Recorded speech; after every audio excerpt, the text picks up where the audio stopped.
தர்பூசணி பற்றிய வதந்தி விவசாயிகளை நடுத்தெருவில் நிறுத்திவிட்டது.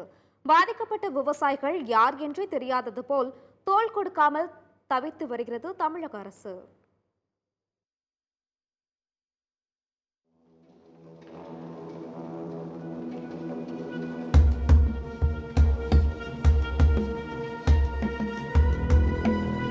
தர்பூசணி பற்றிய விழிப்புணர்வுக்காக உணவு பாதுகாப்புத்துறை அதிகாரி வெளியிட்ட வீடியோ விவசாயிகளின் வாழ்க்கையில் மண்ணை அள்ளி போட்டுவிட்டது.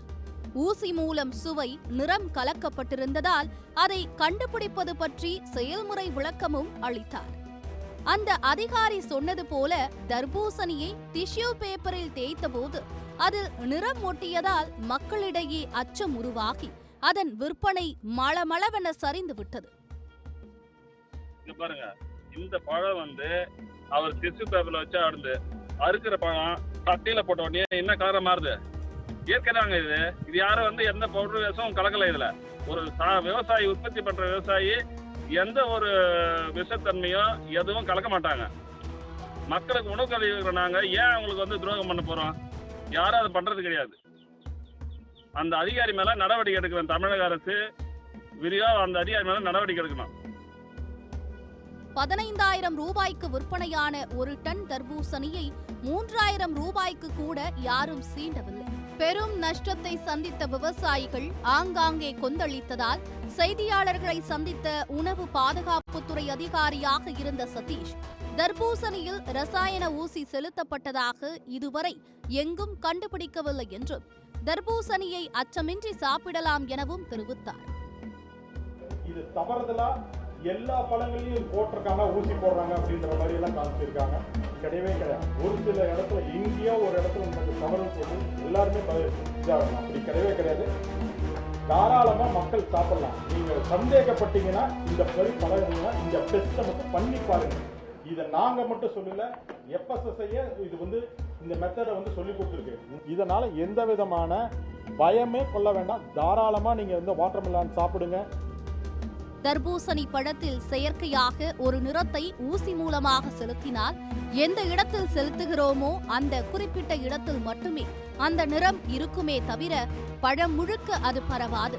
ஏனென்றால் பழத்தில் இருக்கக்கூடிய செல்கள் அமைப்பு வெளியிலிருந்து செலுத்தப்படும் செயற்கை நிறம் பழம் முழுக்க பரவ விடாது.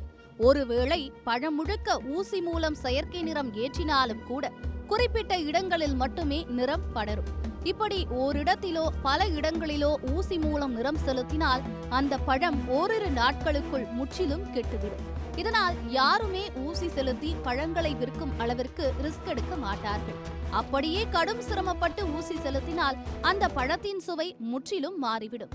அவற்றை சாப்பிடும் போது ஈஸியாக கண்டுபிடித்து விடலாம். அதிகபட்சம் 10 நாட்களுக்குள் அழுகக்கூடிய தர்பூசணி பழங்கள் பற்றி நீங்கள் அச்சம் கொள்ளாமல் பல மாதங்கள் ஆனாலும் கெடாமல் இருக்க ரசாயனங்கள், செயற்கை நிறமூட்டிகள் சேர்த்து பாட்டிலில் அடைத்து விற்கப்படும் குளிர்பானங்கள் பற்றி கவலைப்படுங்கள். மாம்பழம், திராட்சை, மாதுளை போன்ற பழங்களையோ பீட்ரூட், தக்காளி போன்ற காய்கறிகளையோ எடுத்து டிஷ்யூ பேப்பரில் தடவினால் அது அந்தந்த நிறத்தில் மாறுவது இயல்பாக இருக்கும் போது அதில் தர்பூசணியும் விதிவிலக்கு அல்ல. வெயில் கொளுத்துவதால் தர்பூசணியை விரும்பி உண்ணும் மக்களுக்கு அச்சத்தை உருவாக்கி பன்னாட்டு நிறுவனங்களின் குளிர்பானம் மீதான ஆர்வத்தை உருவாக்க செய்த சதியா என்று பலரும் வீடியோ வெளியிட்டு வருகின்றனர். நம்மள பாட்டல் தண்ணி தான் பாதுகாப்பானதுன்னு சொல்லி குடிக்க வச்சு நம்மளை பூரா இன்னைக்கு எலும்பு சிதைவு நோய்க்கு ஆளாக்கிட்டாங்க. 2வது சத்தான நிலக்கடலை, அதாங்க நம்ம மல்லாட்டை. இதை சாப்பிட்டு இருந்த நம்மள ஐயோ அதை சாப்பிட்டு ஹார்ட் அட்டாக் வந்து டாக்டர் போறான்னு சொன்னான். உடனே நம்ம வெளிநாட்டு பாமாயிலுக்கு வந்துட்டு இப்ப பாமாயிலுக்கு எதிராக நம்ம வாழ்க்கையில போடிட்டு இருக்கிறோம். ஹார்ட் அட்டாக் வந்து செத்துட்டு இருக்கிறோம். அடுத்தது பாத்தீங்கன்னா தரமான உணவு, நம்ம மரபு உணவு. கல்லை குடிச்சிட்டு இருந்தோம். உலகத்துல எந்த நாட்டிலயுமே கல்லுக்கு தடை இல்லைங்க, நம்ம தமிழ்நாட்டுல தான் இருக்குது. அந்த கல்லை தடை பண்ணிட்டு என்ன பண்ணானுங்க, வெளிநாட்டு சாராய், அதை டாஸ்மாக் கொடுத்தாடுங்க. இன்னைக்கு எல்லாம் அல்பாயுஸ்ல போயிட்டே இருக்கிறோம். உலகத்திலே சத்தான தரமான உணவு இது. தாய்ப்பாலுக்கு அப்புறம் மாட்டுப்பால்னு சொல்றோம். அந்த மாட்டுப்பால், நாட்டு மாட்டுப்பாலை குடிச்சு நல்லா இருந்தோம். இன்னைக்கு என்னாச்சு, ஜெர்சி மாட்டுப்பாலை கொண்டு வந்து எல்லாம் சக்கரை நோயாளி ஆகிட்டோம். இந்த மாதிரி தாங்க இந்த வெயிலுக்கு தரமான உணவு எதுன்னு கேட்டா நம்மளை காப்பாத்துறது, இந்த வெயில இருந்து காப்பாத்துறது தர்பூசணி தான். இந்த தர்பூசணி ஒழிக்கணும், விவசாயிகள் ஒழிக்கணுங்கிறதுக்காகத்தான் இந்த நாடகத்தை நடத்திட்டு இருக்கானுங்க.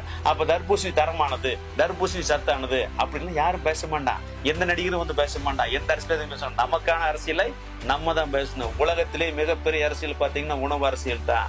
உணவு வணிகம் தான் மிகப்பெரிய பெருசு. அப்ப எங்க வியாபாரம் பெருசா இருக்கு, எங்க வருமானம் பெருசா இருக்கோ அங்கதான் எல்லாரும் வருவான். நம்மகிட்ட இருக்கிற வியாபாரத்தை பிடிக்கி கார்பரேட் கம்பெனியோட வியாபாரம் மாத்திரக்கு வருவான். எனவே தர்பூசணி தான் சத்தானது, தர்பூசணி தான் தரமானது, அது நம்ம நாட்டு உணவு பொருள். இந்த கார்பரேட் கம்பெனிக்காரன் கூல்ட்ரிங்க்ஸ் விற்கிறதுக்காக இந்த ஏற்பாடு செஞ்சுட்டு இருக்கிறான். எனவே எல்லா மக்களும் தர்பூசணி 1க்கு பதிலாக 2 வாங்குங்க, 4 வாங்க, தினசரி குழந்தைகளுக்கு கொடுங்க. இந்த வெயிலுக்கு உடம்புக்கு நல்லது, அனைத்து சத்துக்களும் இருந்தது. எந்த காலத்தையும் பாத்தீங்கன்னா இப்படி ஒரு ஊசி எல்லாம் போட்டு தர்பூசணி கலரை மாத்திர முடியாது. ஏன் வெள்ளை பூசணி இருக்கு பாத்தீங்களா, அதுவும் நம்ம பூசணிக்காய் குடும்பம் தான். அதுல எடுத்து ஒரு ஊசியை போட்டு பாருங்க, சாய் தொட்டு பாருங்க, மேல மட்டும் தான் கலர் மாறு, உள்ள கலர் மாறாது. இந்த உண்மை கூட தெரிஞ்சுக்காம நம்ம என்ன பண்றோம், ஐயோ தர்பூசணி வேண்டாம், குழந்தைங்க வயிறு கெட்டு போயிரும் சொல்றோம். ஆனா என்ன வாங்கி கொடுக்குறோம், கூல்ட்ரிங்க்ஸ் என்ன இருக்கு, வெறும் தண்ணிங்க. நம்ம தண்ணி வெறும் சாய பவுடர், சக்கரை தண்ணி, இதை வச்சுட்டு நடிகர் விளம்பரத்துக்கு வர்றான். நம்ம என்ன பண்ணிட்டு இருக்கிறோம், அதை குடிச்சிட்டு நோயாளி ஆயிட்டு ஹாஸ்பிட்டலுக்கு போயிட்டு இருக்கிறோம். எனவே தர்பூசணி சாப்பிடுங்க, தர்பூசணி தரமானது. உணவகங்கள், உணவுப் பொருட்கள் உற்பத்தி ஆலைகள், சாலையோர கடைகளில் மட்டுமே இதுவரை ஆய்வு செய்து வந்த உணவு பாதுகாப்புத்துறை அதிகாரிகள் முதன்முறையாக விவசாயிகளின் தோட்டத்திற்கே சென்று கலப்படம் குறித்து ஆய்வு செய்துள்ளனர். குழப்பத்தை ஏற்படுத்தியதாக கூறப்பட்ட சர்ச்சை அதிகாரியை இடமாற்றம் செய்துவிட்டார்கள். ஆனால் ஏக்கருக்கு 80,000 ரூபாய் வரை செலவிட்டு தர்பூசணி சாகுபடி செய்த விவசாயிகளை இந்த அரசு மறந்துவிட்டது. பாட்டிலில் அடைத்து 80 ரூபாய்க்கு விற்கப்படும் குளிர்பானம் 10 நிமிடங்களில் உற்பத்தி செய்துவிட முடிகிறது. அதுவே சுமார் 70 நாட்களில் விளையக்கூடிய தர்பூசணியை இன்றைக்கு கிலோ 5 ரூபாய்க்கு கூட கொள்முதல் செய்ய ஆளில்லை. விதைத்தாலே போதும், பெரிதாக செலவு ஏதுமின்றி செழித்து வளரக்கூடிய தர்பூசணியை சாகுபடி செய்ய ஏக்கருக்கு 80,000 ரூபாய் வரை செலவு செய்ய யார் காரணம் தெரியுமா? பூச்சிக்கொல்லி, ரசாயன உர வியாபாரிகளும் அவர்களின் கூட்டாளியான வேளாண் அதிகாரிகளும் தான். அதிக விளைச்சல் தரும் என ஆசையை காட்டி விவசாயிகளை மெல்ல மெல்ல வீழ்த்தி இன்றைக்கு ஏகப்பட்ட ரசாயன உரங்களை போட வைத்து விட்டனர். தடையுரம், மாட்டுச்சாணம் ஆகியவற்றை மட்டுமே பயன்படுத்தி வளமான மண்ணில் விளைவித்த தர்பூசணி பழங்கள் தற்போது ரசாயன மடையில்தான் வளர்கின்றன. ஏக்கருக்கு சுமார் 50,000 ரூபாய் வரை உரக்கடையிலே செலவழிக்கிறார்கள் விவசாயிகள். குறைந்த செலவில் ஏதோ ஒரு நிறைவான லாபம் பார்த்த விவசாயிகளை திசை திருப்பி உரம், பூச்சிக்கொல்லிகளுக்கு கடன் வாங்கி செலவழிக்க வைத்து விட்டார்கள். இப்போதும் கூட ஏக்கருக்கு 80,000 ரூபாய் செலவு செய்த நிலையில் 50,000 ரூபாயை சுருட்டிச் சென்றது பூச்சிக்கொல்லிகள், ரசாயன உரங்களை விற்கும் கார்ப்பரேட் நிறுவனங்கள். இங்கே விவசாயிகள் உழைத்துக் கொண்டே இருக்க மற்றவர்கள் எல்லாம் அவர்களின் உழைப்பை சுரண்டிக் கொண்டிருக்கிறார்கள். சத்தியம் செய்திகளுக்காக ஃப்ரைடே ஃபார் ஃபார்மர்ஸ் இயக்கம்.